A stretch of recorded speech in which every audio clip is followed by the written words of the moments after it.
మనసు మన మాట చాలాసార్లు వినదు కదండి. చాలాసార్లు మనం అంటాడు మనసు అస్సలు బాగాలేదండి, ఈ మనసు అండి అలా ఆలోచించద్దు అనుకుంటున్నాను కానీ అదే ఆలోచిస్తున్నానండి, బాధపడకూడదు అనుకుంటున్నాను కానీ బాధే వస్తుందండి, ఏది వద్దనుకుంటున్నానో అదే నా మనసులో తిరుగుతూ ఉందండి, పలానా ఆలోచన నా మనసులో నుండి తీసేయలేకపోతున్నా, పలానా వ్యక్తిని నా మనసులో నుండి తీసేయలేకపోతున్నా, పలానా సంఘటనను నేను మర్చిపోలేకపోతున్నా అని కొన్నిసార్లు మన మనసులో మనం ఎన్నో పోరాడుతూ ఉంటాం. ఇక్కడ దైవజనుడు చెప్తున్న మాట ఏంటంటే, దేవుడు సెలవిస్తున్న మాట, మీరు క్రీస్తుతో కూడా లేపబడిన వారైతే పైనున్న వాటినే వెదకండి. మీ మనసు ఎక్కడ పెట్టుకోవాలంటే పైనున్న వాటి మీదే కానీ భూ సంబంధమైన వాటి మీద మనస్సు పెట్టుకోవడానికి వీలు లేదు. చూడండి, రోడ్డు మీద ట్రావెల్ చేస్తున్నప్పుడు ఒక వెహికల్ డ్రైవ్ చేస్తున్న వ్యక్తి అయినా సరే, లేదన్నా నడుస్తున్న వ్యక్తి అయినా సరే, ఏదైనా గుంటలు వచ్చినప్పుడు లేదంటే స్పీడ్ బ్రేకర్స్ వచ్చినప్పుడు వాటిని ఒక్కసారి చూసి జాగ్రత్త పడతాం. వాటిని దాటి వెళ్ళిపోయిన తర్వాత మన ఫోకస్ ఎక్కడ ఉంటుందంటే మన ముందున్న దారి మీద, మార్గం మీద ఉంటుంది. దాటేసిన గుంటని మళ్ళీ వెనక్కి తిరిగి చూస్తూ ఉంటే ఖచ్చితంగా మన బండికి కానీ, మన కారుకి కానీ, మన వెహికల్కి కానీ ఖచ్చితంగా యాక్సిడెంట్ అవుతుంది. జీవితంలో కూడా కొన్నిసార్లు జరిగిపోయిన వాటి మీద, జరిగిపోయిన సంభాషణలు లేకపోతే సంఘటనలు, లేకపోతే ఏవి మనం విడిచిపెట్టేసేయాలో, వేటిని మనం తృణప్రాయంగా ఎంచాలో, ఈ లోక సంబంధమైన వాటిని గట్టిగా పట్టేసుకొని వాటి మీదే మనసు పెట్టి వాటి మీదే దృష్టి అంతా కేంద్రీకరించి మన శక్తిని, బలాన్ని, సమయాన్ని వాటి కొరకే వినియోగిస్తూ ఉంటాం. అనుదినము లేచిన తర్వాత ఒక మాట చెప్పుకోవాలి, అదేంటంటే, దేవా ఈరోజు నేను వేటి మీద మనసు పెట్టాలో వాటి మీద మనసు పెట్టే కృప నాకు అనుగ్రహించయ్యా, వేటి మీద ధ్యాస పెట్టాలో వాటి మీద మాత్రమే నా ధ్యాసను పెట్టడానికి సహాయం చేయండి. ఎందుకంటే మనసు లేదా మన ధ్యాసను వేటి మీద పెట్టాలో వాటి మీద కాకుండా వ్యర్థమైన వాటి మీద కేంద్రీకరిస్తే మన సమయము కూడా వ్యర్థమైపోతుంది.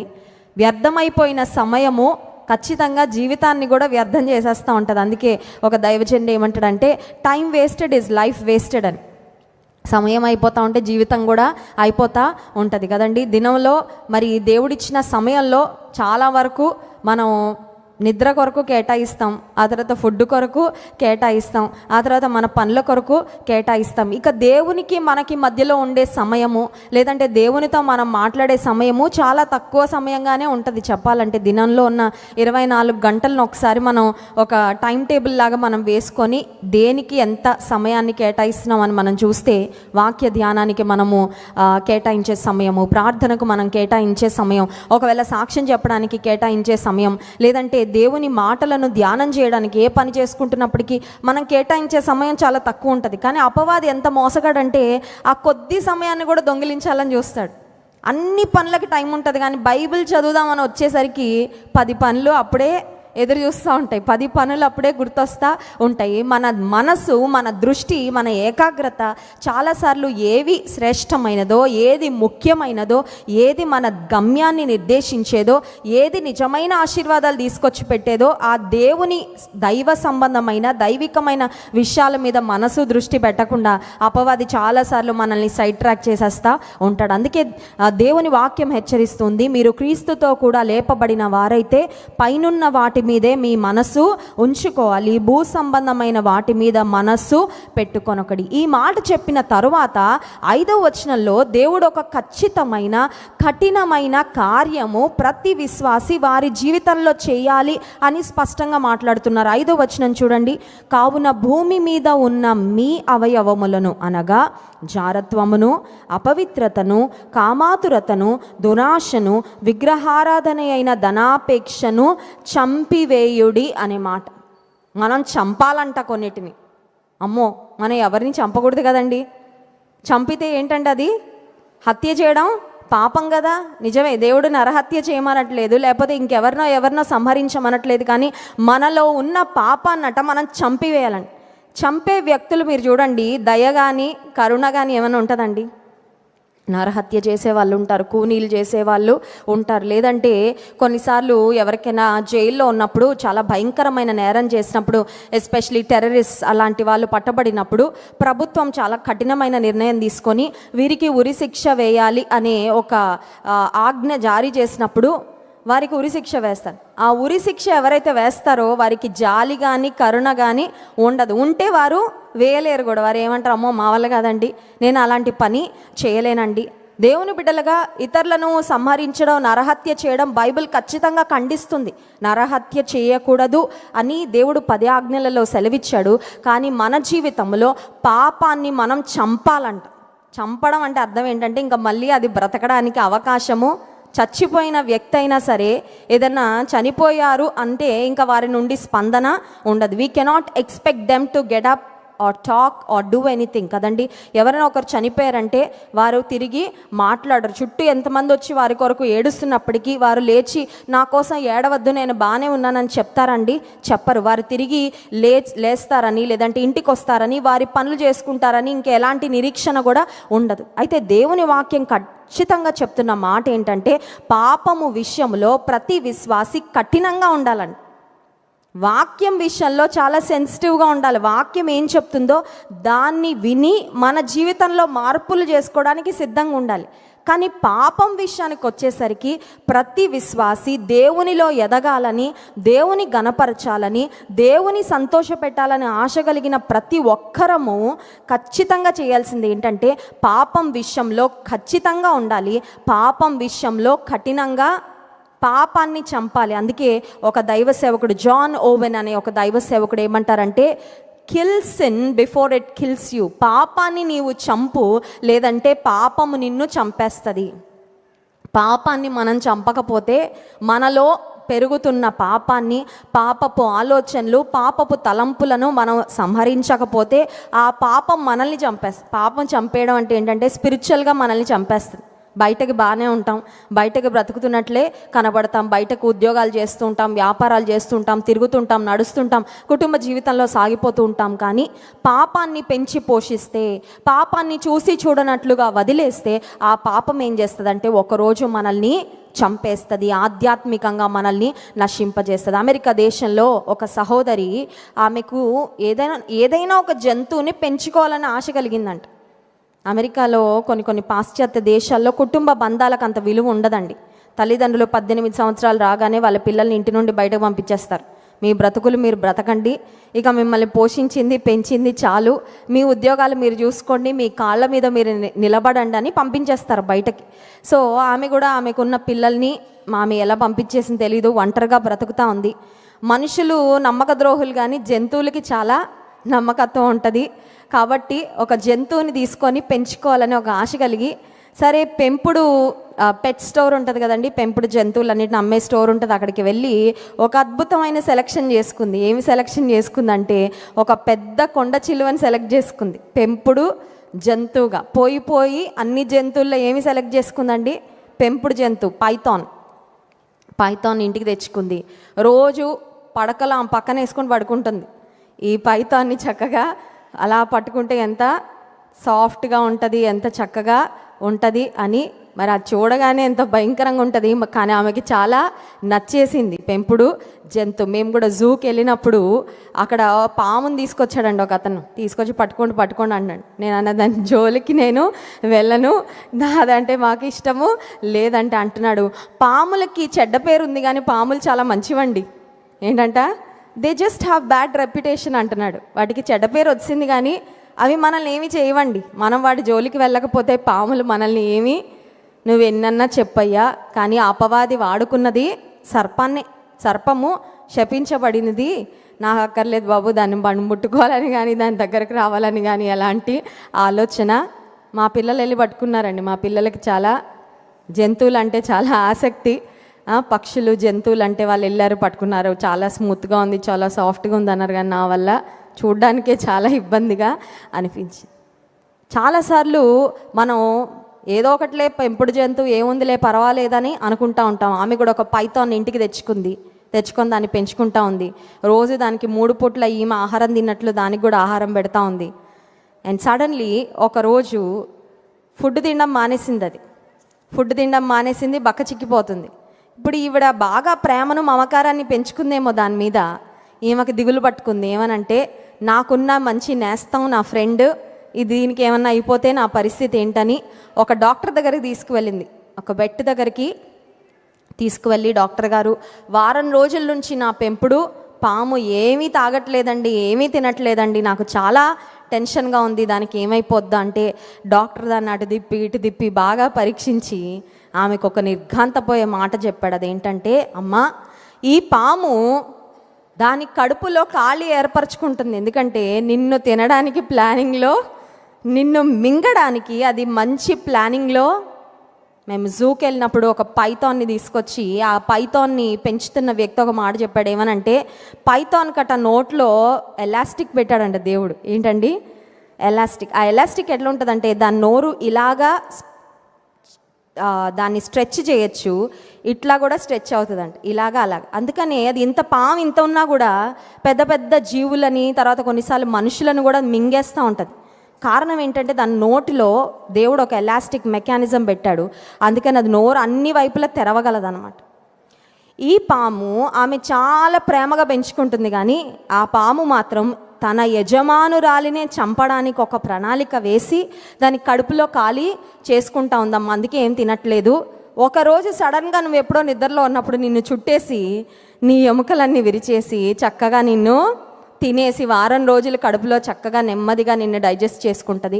నువ్వు అర్జెంటుగా దాన్ని వదిలించుకోలేదంటే నీకు మాత్రం చాలా పెద్ద ప్రమాదం. ఎప్పుడైతే డాక్టర్ ఆ మాట చెప్పాడో ఈమెకి అర్థమైపోయింది.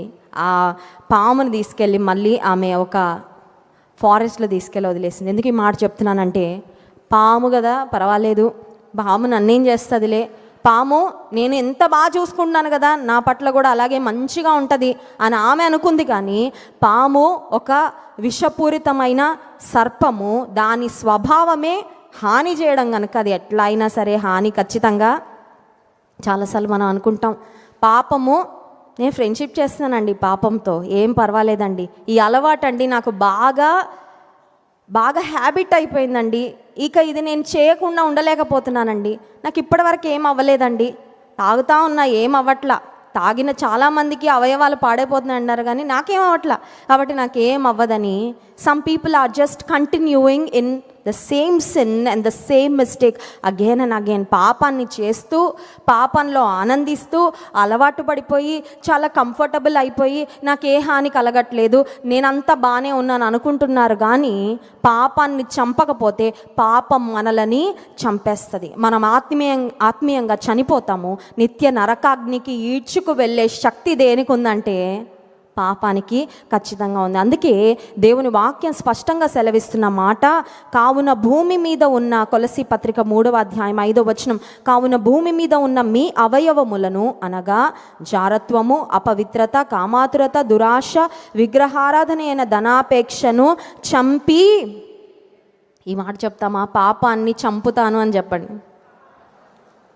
ఆమెన్. కొన్నిసార్లు కొంతమంది కోపం వస్తే చంపేస్తానంటారు, అంటే పాపం దే డోంట్ మీన్ ఇట్, నిజంగా చంపాలని కాదు, కానీ చంపితే జైల్లో పడతారు కదా, నిన్ను చంపేస్తాను, నిన్ను చంపేయాలనిపిస్తుంది, ఇలాంటి మాటలు కానీ చంపాల్సింది దేన్నంటే మనలో పెంచి పోషిస్తున్న పాపము. మనం ఏ పాపాన్ని ప్రోత్సహిస్తున్నామో, ఏ పాపానికి అలవాటు పడ్డామో దాన్ని చంపివేయాలి అని వాక్యం స్పష్టంగా సెలవిస్తుంది. ఇక్కడ మనము చంపివేయాల్సిన 5 పాపాలు ఇక్కడ స్పష్టంగా వ్రాయబడ్డాయి. మొట్టమొదటిది ఏంటి అని ఆలోచన చేస్తే జారత్వము అనే మాట ఉంది, ఇంగ్లీష్లో ఉంది ఫార్నికేషన్ అనే మాట. నూతన నిబంధన గ్రీకు అనే భాషలో వ్రాయబడింది. సో గ్రీకు భాషలో జారత్వము అనే మాటకు వాడబడిన పదం ఏంటంటే పోర్నోగ్రఫీ అనే పదముకి చాలా దగ్గర పదాన్ని అక్కడ జారత్వము అనే మాటకు వినియోగించారు. ఈ రోజుల్లో పోర్నోగ్రఫీ చాలా ఎక్కువ అయిపోయింది కదండి. బూతు చిత్రాలను చూడడము, బూతు చిత్రాలు, కొంతమంది ఉదయం లేవగానే పళ్ళు కూడా దొంకారు కానీ ఫోన్లో వెళ్ళిపోయి అసభ్యమైన దృశ్యాలతోనే వారి దినాన్ని ప్రారంభించే వాళ్ళు చాలామంది ఉన్నారు. ఈ రోజుల్లో 55% డివోర్సులు ఎందుకు జరుగుతున్నాయి అంటే, ఒక రీసెర్చ్లో తేలిన విషయం ఏంటంటే 55% డివోర్సులు భార్యాభర్తలు ఒకరి ఎడల ఒకరు అపనమ్మకత్వంగా ఉండడం వలన కుటుంబాలు విచ్ఛిన్నం అయిపోతున్నాయి అనే భయంకరమైన మాట. చూడండి, ఈ రోజుల్లో కొంతమంది యవనస్తులు ఎలా తయారైపోయారంటే మాకు పెళ్ళే వద్దంటున్నారు.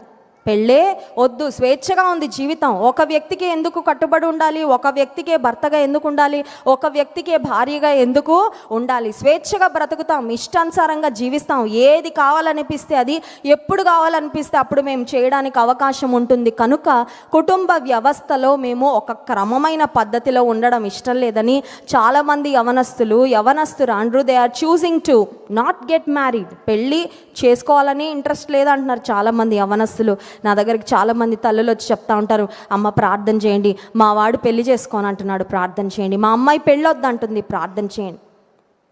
పెళ్ళిళ్ళు అవుతున్న వాళ్ళ సంగతి ఏంటంటే, దేవుడిచ్చిన భర్తకు భార్యకు నమ్మకస్తులుగా ఉండకుండా, దేవుడిచ్చిన కుటుంబ జీవితంలో నమ్మకంగా ఆయనను సేవిస్తూ, కుటుంబంగా ఆయనను అనుసరిస్తూ సాగిపోకుండా మరొకరితో స్నేహము, మరొకరితో సాంగత్యము, రహస్యమైన పాపాలను చాలామంది తమ జీవితాలను ఎంటర్టైన్ చేసి ఫైనల్లీ ఒకరోజు రహస్యంగా ఉన్నది ఏది కూడా బయటపడకుండా ఉండదు కదండి.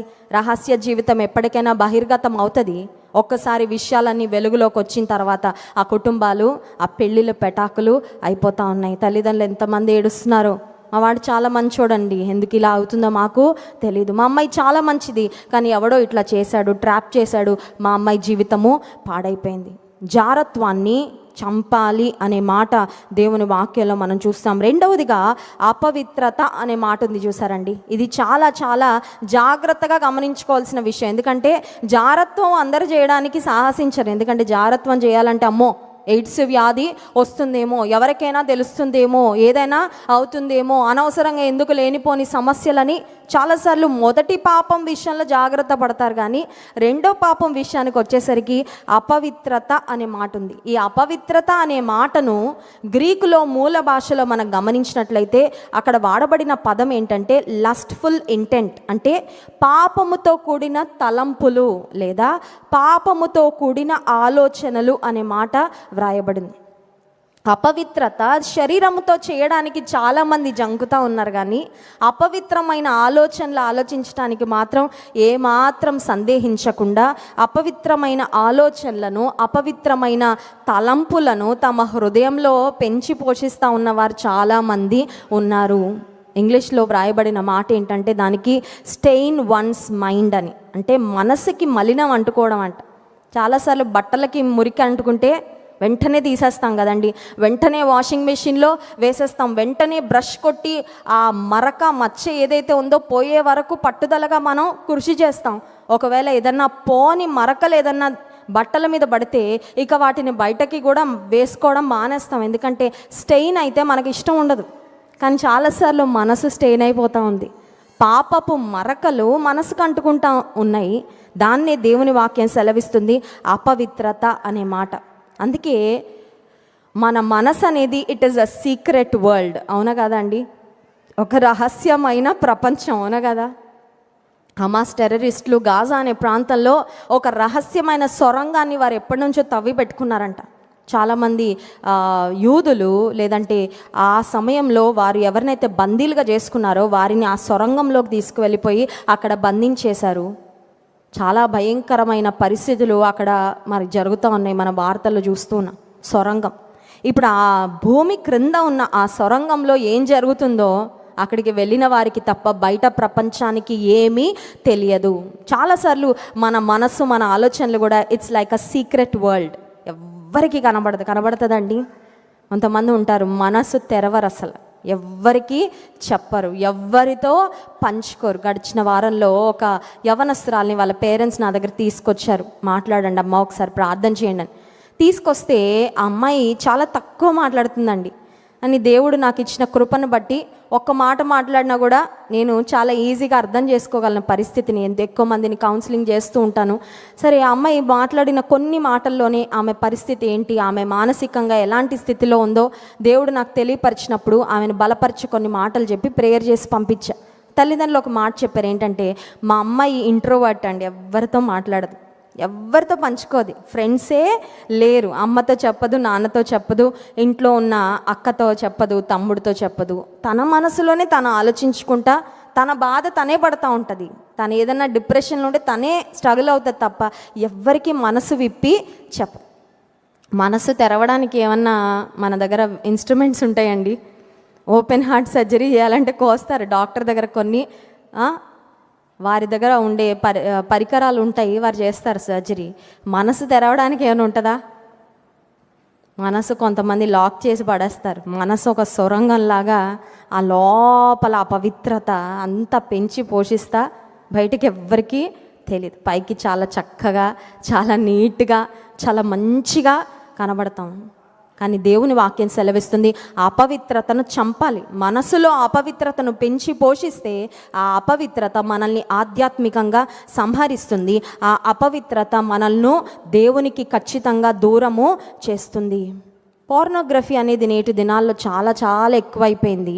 ప్రతి సెకండ్కు ప్రపంచవ్యాప్తంగా 28,258 మంది భయంకరమైన దృశ్యాలు సెల్ ఫోన్స్లో చూస్తూ ఉన్నారంటండి. ప్రతి సెకండ్కి 28,528 మంది భయంకరమైన చిత్రాలు ప్రతి సెకండ్ చూస్తూ ఉన్నారంట. ఇంకోటి ఏంటంటే సర్చ్ ఇంజిన్స్ చాలా ఉన్నాయి ప్రపంచంలో. గూగుల్ సెర్చ్ అని, ఆ తర్వాత చాలా సర్చ్ ఇంజిన్స్ ఉన్నాయి. ఆ సర్చ్ ఇంజిన్స్లో కూడా ప్రతిరోజు చెడ్డ మాటలు, చెడ్డ దృశ్యాలు వెతకడం కొరకు 68 బిలియన్ సెర్చ్లు నడుస్తున్నాయంట. 68 బిలియన్ ప్రతిరోజు. సో యూ కెన్ ఇమాజిన్ పాపానికి డిమాండ్ ఎంత పెరిగిపోతుందో. అర్థమవుతుందండి? దేనికి పెరిగిపోతుందండి? పాపానికి డిమాండ్, అపవిత్రతకి డిమాండ్ ఎంత పెరుగుతుందో ఒకసారి ఆలోచించండి. నాకు ఉద్యోగం లేదు, నాకు ఉద్యోగం ఎలా వస్తుంది, లేకపోతే పలానా సమస్య ఉంది, దాన్ని ఎలా అవి కాదంట వెతుకుతుంది. భూతు చిత్రాలు ఇలాంటివి చూడాలనుకుంటున్నాను, నాకు ఇవ్వండి అని వెతుకుతున్న వారట ప్రతిరోజు 68 బిలియన్ సెర్చ్లు ఇంటర్నెట్లో నడుస్తున్నాయంటే అపవిత్రత రోజు రోజుకి ప్రపంచంలో ఎంత పెరిగిపోతుందో మనం ఆలోచించే. ఇంకొక భయంకరమైన విషయం ఏంటంటే చాలామంది అనుకుంటారు పురుషులేనేమో భూతు చిత్రాలు చూసేదని. నేటి ఈ పోర్నోగ్రఫీ ఇవన్నీ చూస్తున్న వాటిలో 1/3 అంటే 1/3 విమెన్ చేస్తూ ఉన్నారంట, 2/3 ఏమో మెన్. పురుషులు 2 పాళ్ళు, ఒక 2/3 పురుషులు చూస్తుంటే 1/3 స్త్రీలు చూస్తూ ఉన్నారంట. అంటే అపవిత్రత ప్రపంచంలో రోజు రోజుకి ఎంత ఎక్కువ అయిపోతుందో ఒక్కసారి ఆలోచించాలి. పాపం విషయంలో మనము జాగ్రత్త కలిగి ఉండాలి. పాపం విషయంలో ఖచ్చితంగా ఉండాలి. పాపం విషయంలో కఠినంగా ఉండాలి. అందుకే 51వ కీర్తనలో 10వ వచనంలో రాజైన దావీదు ఒక చక్కని ప్రార్థన చేస్తున్నాడు. దేవుని సన్నిధిలో అడుగుతున్నాడు. తన జీవితానికి అపవిత్రత అంటుకున్న తర్వాత చూడండి 51వ కీర్తన, దేవా నా యందు శుద్ధ హృదయము కలుగ చేయుము, నా అంతరంగమందు స్థిరమైన మనస్సును నూతనముగా, నా అంతరంగంలో స్థిరమైన మనసు ఇవ్వయ్యా, శుద్ధ హృదయం ఇవ్వయ్యా. దావీదు వెండి ఇవ్వయ్యా, బంగారం ఇవ్వయ్యా, నాకు అది ఇవ్వయ్యా, ఇది ఇవ్వయ్యా ఏం అడగట్లేదు. దావీదు ఏమడుగుతున్నాడు? దేవుని శుద్ధ హృదయం కావాలి. ఎందుకంటే నీకు ఇష్టమైనది శుద్ధ హృదయమే. నువ్వు ఉండేది శుద్ధ హృదయంలోనే. దేవుడు ఎక్కడ ఉంటాడండి?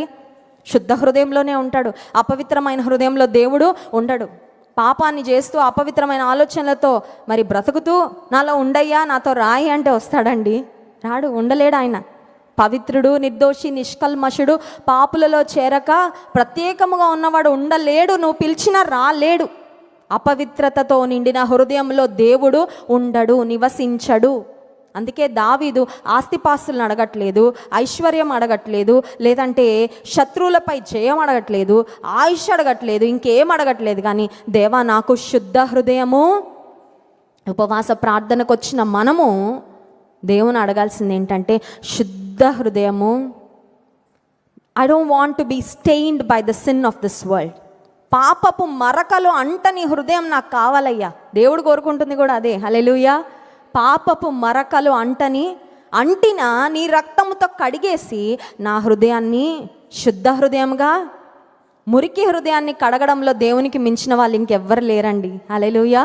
కారు వాష్లు ఉంటాయి కదండి, ఎంత దుమ్ము కొట్టుకుపోయినా మన కారు వాష్లోకి షెడ్లో పంపిగానే వాళ్ళు మొత్తం సర్వీసింగ్ చేసి బయటకి ఇస్తున్నప్పుడు ఆ కారు ఎట్లా ఉంటుందండి? తల తల తల తల కొత్త కారులా ఉంటుంది.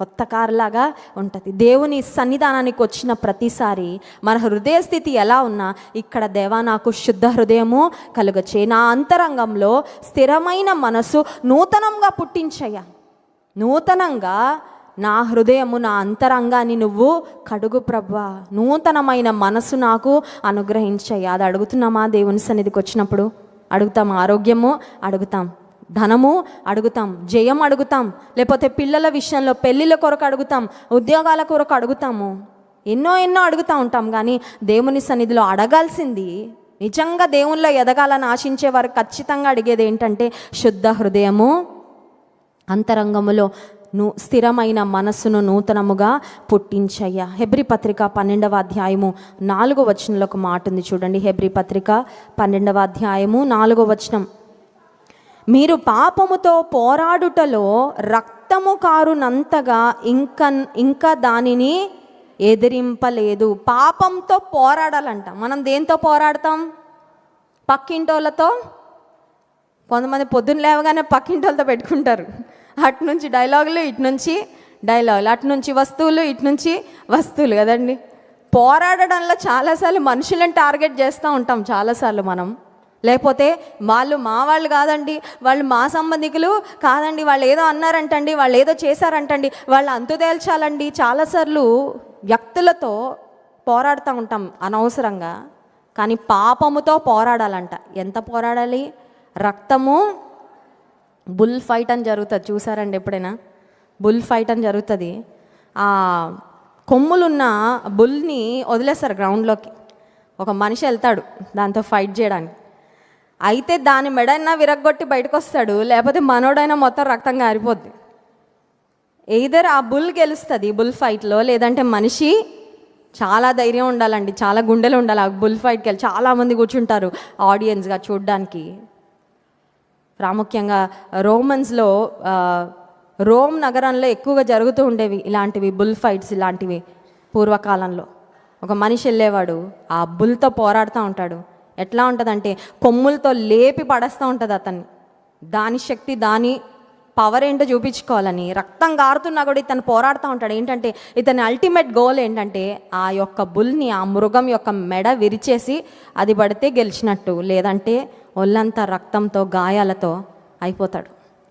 రక్తము కారునంతగా పోరాడాలి. దేంతో? పాపముతో పోరాడాలి అని దేవుడు అంటే అర్థం ఏంటంటే ఎట్టి పరిస్థితుల్లో నేనైతే పాపానికి చోటు ఇవ్వను, అపవిత్రతకు చోటు ఇవ్వను. 3వ మాట చూడండి, కొలసి పత్రిక 3వ అధ్యాయము 5వ వచనం, జారత్వము, అపవిత్రత, కామాతురత, 4వది దురాశ. దురాశ చాలాసార్లు ఏది ఆశించాలో అది ఆశించకుండా పరులది ఆశించడం చాలా పెద్ద పాపం. పరుల దాని మీద ఆశ ఎప్పుడు కలుగుతుందంటే బాగా చూసినప్పుడు, అవునా కదా? కొంతమందికి వాళ్ళ ఇంటికంటే పక్కింటి మీదే ఉంటాయి కళ్ళు. ఎంతసేపు ఎక్కడుంటాయి? పక్కింటి మీదే.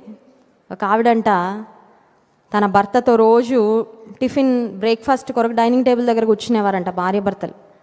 కూర్చుంటే ఆ పక్కింటి ఆమె బట్టలు ఆరేసేదంట. అదే టైంకి బట్టలు ఆరేస్తుంటే ఈమె భర్తతో రోజు రన్నింగ్ కామెంటరీ అంట. ఆ పక్కింటి ఆవిడికి బట్టలు ఉతకడమే రాదండి, ఎప్పుడు బట్టల మీద మరకలే.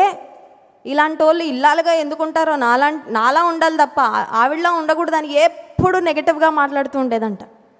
భర్త చూశాడు. 4 రోజులు అయిన తర్వాత ఆ రోజు బట్టలు చాలా క్లీన్గా ఉతికిందంట పక్కింటి ఆవిడ. ఈవిడ షాక్ అయిపోయిందంట. షాక్ అయిపోయి ఇంతకాలానికి బుద్ధి వచ్చింది ఆ పక్కింటి ఆవిడికి. ఇప్పటికైనా బట్టలు శుభ్రంగా ఉతకడం నేర్చుకుందంటే భర్త అన్నాడంట, నిన్న సాయంత్రం మన విండోకి చాలా మరకలు ఉంటాయి, అవన్నీ తుడిచాని అని చెప్పాడంట. ఏంటండి, వీళ్ళ ఇంటికి కిటికీలు ఉన్నాయి, ఆ కిటికీలు నీ ఇల్లాలు తుడుచుకోవట్లే సరిగ్గా. ఈ ఇంటి కిటికీకి ఉన్న ఆ మరకలన్నీ, గ్లాస్కి ఉన్న మరకలన్నీ బట్టల మీద పడినట్టు కనబడుతున్నాయి ఈవిడకి. ఈవిడేమనుకుంటుంది, ఆవిడకి బట్టలు ఉతకడం రావట్లేదని ఈవిడ అనుకుంటుంది. కానీ ఈవిడికి ఇల్లు శుభ్రంగా పెట్టుకోవడం. చాలాసార్లు ప్రక్కవారిని చూస్తూ, వారికి ఉన్నది ఆశిస్తూ, వారికి ఉన్న వాటిని గురించి విమర్శిస్తూ బ్రతుకుతూ ఉంటారు చాలామంది. మన జీవితాన్ని మనం శ్రద్ధగా చూసుకుంటే దేవుని ఆశీర్వాదాలు మన మీద మెండుగా వస్తాయండి. Hallelujah. Grass is always greener on the other side. పక్కోడి పొలం ఎప్పుడు పచ్చగా కనబడుతుందంట మన పొలం కంటే. మన పొలం ఎలా పచ్చగా చేసుకోవాలో దేవుని సన్నిధిలో అడిగితే, నీకు దేవుడే ఆశీర్వాదాలు ఇవ్వాలో దేవుణ్ణి అడుగు అంతే. పక్కనోడిది ఎలా లాక్కోవాలి, పక్కనోళ్ళది ఎలా దౌర్జన్యం చేసి, పక్కనోళ్ళ కష్టార్జితం నేను ఎలా తినాలి, అనుభవించాలి, అది కాదండి ఆశీర్వాదం. నాకు నువ్వు ఏ ఆశీర్వాదం దాచిపెట్టావో అది పొందుకొని కృపయ్యా చాలు. పక్క వాళ్ళది నాకు ఏది వద్దు. నా కోసం నువ్వు పెట్టిన ప్రతి ఆశీర్వాదం నేను సొంతం చేసుకోవాలి. ఆ కృప నాకు నా విధేయత వలన, నా పవిత్రత వలన, నా గర్వం వలన, నా ఆశీర్వాదాలు నేను ఏది కోల్పోకూడదయ్యా అని ప్రార్థన చేసుకుంటే దురాశ అనే దానికి చోటే ఉండదు. హల్లెలూయా. ఇంకొక మాట, ఆఖరు మాట, విగ్రహారాధన అయిన ధనాపేక్ష విగ్రహారాధన లాంటిదంట. ఈ రోజుల్లో చాలామందికి డబ్బే దేవుడు కదండి. డబ్బే దేవుడు అయిపోయింది.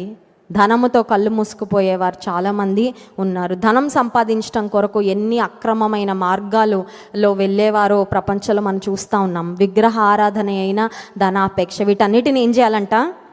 చంపాలి. పాము ఇంట్లోకి వచ్చింది, ఏం చేయాలా?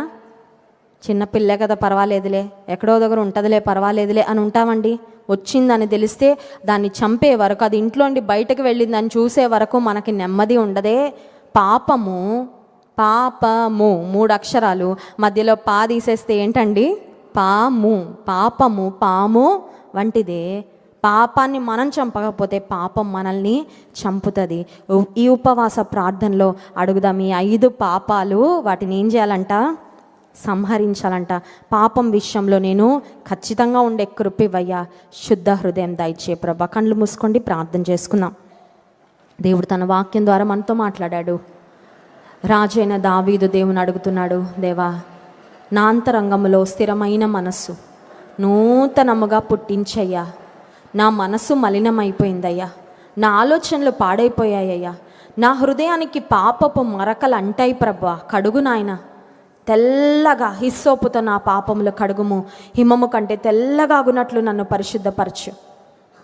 భక్తుడు చేసిన అద్భుతమైన ప్రార్థనలు ఈ మధ్యాహ్నం అడుగుదామా? ఆశీర్వాదం, ఈ ఆశీర్వాదం, ఆ స్వస్థత, ఈ కార్యము, ఈ మేలు, ఇవన్నిటికంటే ముందు అడుగుతున్నా ప్రభా, శుద్ధమైన హృదయము నాకు దయచే. అడుగుదాం, ప్రతి ఒక్కరం నోరు తెరిచి అడుగుదాం. దేవునికి ఇష్టమైనది శుద్ధ హృదయం. దేవుడు నివసించేది శుద్ధ హృదయంలోనే. యేసయ్యా నా అంతరంగాన్ని కడుగయ్యా, నా మనసును కడిగయ్యా, నా ఆలోచనలు కడిగయ్యా, నా చూపులు కడిగయ్యా, నా మాటలు కడిగయ్యా. వ్యర్థమైనదేది నాలో ఉండకుండా సహాయించు. నా అంతరంగం ఒక రహస్య ప్రపంచమయ్యా, కానీ ఆ రహస్య ప్రపంచం అంతా నీకు బట్టబయలే ప్రభా. నీకు సమస్తం తెలుసయ్యా. నీకు అవిధేయమైంది ఏది నాలో ఉండకుండా సహాయం చే ప్రభా. పరిశుద్ధుడా, మహోన్నతుడానికి స్తోత్రాలు. నీ వాక్యం ద్వారా మాతో మాట్లాడినందుకు వందనాలు. నీకు అవిధేయమైన ప్రతి పాపమును, కామాతురతను, లోభత్వమును, దురాశను, అపవిత్రతను సంహరించమని, చంపమని నీ వాక్యంలో స్పష్టంగా మాతో మాట్లాడినందుకు వందనాలు. ఏ పాపానికి మా జీవితంలో చోటు ఇవ్వకుండా ప్రభువా, పాపాన్ని పెంచి పోషించి నష్టపోకుండా నాయన, పాపాన్ని విడిచిపెట్టి తొలగించుకొని నీ కొరకు నూతన సృష్టిగా మార్చబడి జీవించే కృప ప్రతి ఒక్కరికి ఇవ్వండి ప్రభా.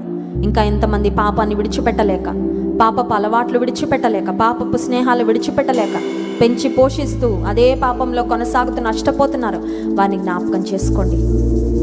విన్న వాక్యానుసారంగా మా జీవితాలను సరిదిద్దుకొని నీ కృపలో సాగిపోవడానికి సహాయం చేయి.